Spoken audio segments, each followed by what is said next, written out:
Hello, आज हमने क्या ही जा स्विट्ज़रलैंड के ग्रिंडेलवाल्ड फर्स्ट में और गंडोला ले रही जा नीचे से और गंडोला से आयल रही जा बाकी। हाँ तो बाकी बहुत ही मज़ेदार मौसम बा और धूप बा और देखा लो तो दिखाओ थी हम काफ़ी मज़ेदार लगा था और तू लोग भी देखिए जा बताइए जा कैसा लगा था कमेंट करके, ठीक ना। तो अब हम मिलवाए जाते हैं अपन बेटा बेटी से और वाइफ से, ठीक। ये हमारी बेटी है। हेलो, हमारा नाम सुभी बा एंड हम उतना अच्छा भोजपुरी ना बोलेंगे। और ये हमारा मेहरारू है। हमारा नाम सिंधु बा, थोड़ा बहुत आवेला, ज्यादा ना आवेला। और ये हमारा लड़का बा, कहाँ गई हो? अरे लड़का आवा आवा बाबू आवा आजा। ये हमारा लड़का बा, चंचल बा, बदमाश बा। चलो बोलो, बताओ। इंट्रोडक्शन दो। हाँ, मैं बोलो तुम हिंदी में। हम बा थोड़ा दूर रख के। हम बा कुट्टू। हम कुट्टू बानी। हम बा कुट्टू मतलब हम, हमारा नाम बा कुट्टू, समझ ले लो। एक बेन कुट्टू बोलो। एकरा उतना आवेला ना भोजपुरी, तो ये लोग हमारे फैमिली बा। हाँ आयल ही हमने के स्विट्जरलैंड घूमे, बाकी बहुत सारा चीज़ घूमे लायक बा। आज पहला दिन रहे हमने के, आयल ही जाइए घूमे बाकी गंडोला पे। हाँ ओके। तो हमने के इधर से टिकट ले ले जा ग्रिंडेलवाल्ड फर्स्ट के गंडोला के, और हमने के जाइल जी ऊपर। तो ग्रिंडेलवाल्ड फर्स्ट जो बा एक माउंटेन बा जो ग्रिंडेलवाल्ड के ऊपर बा, नज़ारा देख सकेला लोग, ठीक। तो ये जंगफ्राउ रीजन में पड़ेला। और ओकरा बाद कि जैसे हमनी के पहला दिन पहुँचनी जा तो फर्स्ट डे हमनी के ग्रिंडेलवाल्ड फर्स्ट चूज करनी जा। तो यहाँ पे बहुत सारा एक्टिविटी आदमी कर सकेला, जैसे गंडोला से हमनी के ऊपर गई जा। स्विस ट्रैवल पास हमनी के पास रहे, ओकरा से हमनी के 50% डिस्काउंट एकरा पर मिलल रहे, ठीक। अगर स्विस ट्रैवल पास नहीं है तो फिर वो फुल किराया लगी। 64 CHF में कुछ बाटे, ठीक। तो ऊपर गैला के बाद हमनी के फर्स्ट क्लिफ वॉक बाटे और फर्स्ट फ्लायर बा और बचाल पास लेक बाटे।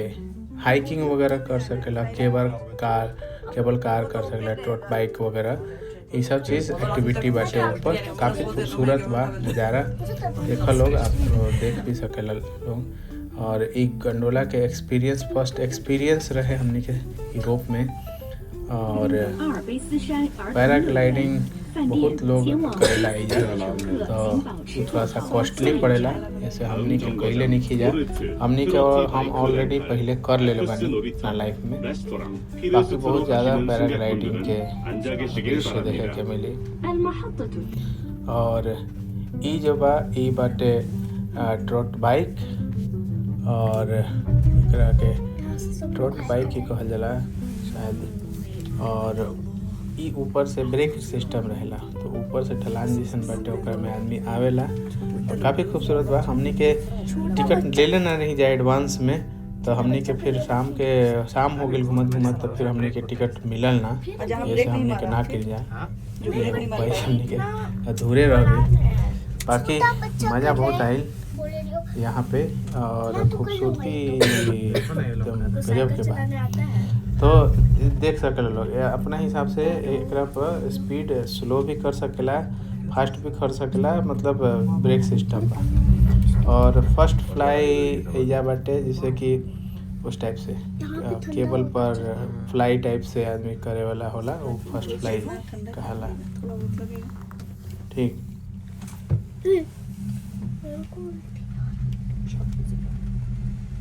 تنزه على المنحدر، فيز فليجر، المتجر، المطعم، شرفة الشمس، بحيرة باتشابسي، طريق المرموق. نرجو من جميع الضيوف النزول. نشكركم على زيارتكم ونتمنى لكم يوما ممتعا.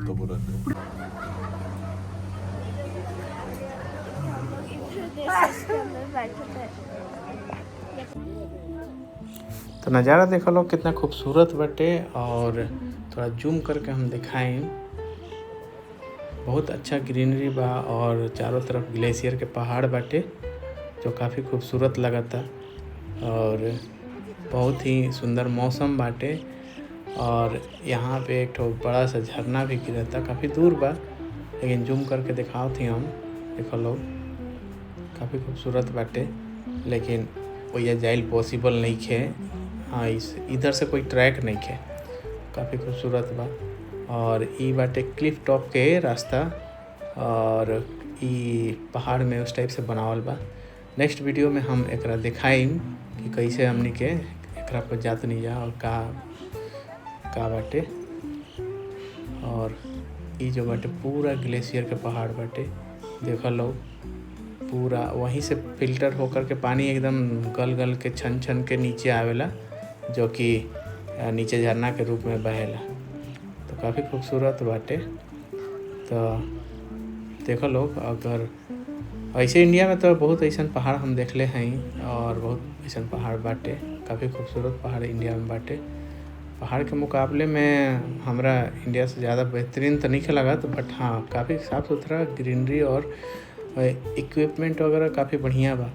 तो खूबसूरत बाटे और वेल मेंटेन बा बेसिकली, तो इसलिए ये अच्छा लगता स्विट्ज़रलैंड। तो देखा लोग, मज़ा मज़ा लो दृश्य के। ठीक,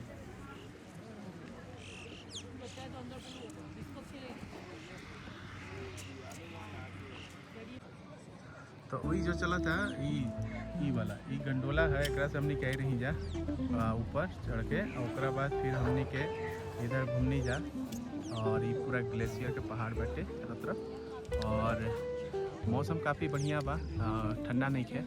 और ये फ़ोटो खिंचाए वाला, और यहाँ से हमारा लगा था कि वो क्रैश लैंड वाला जो ओकर रहे, का कहला मिशन इम्पॉसिबल में जो क्रैश लैंड भइल रहे, वो यही शूट भी रहे। हाँ, और ओकरा बाद मौसम चारों तरफ देखा लो कैसा लगा था।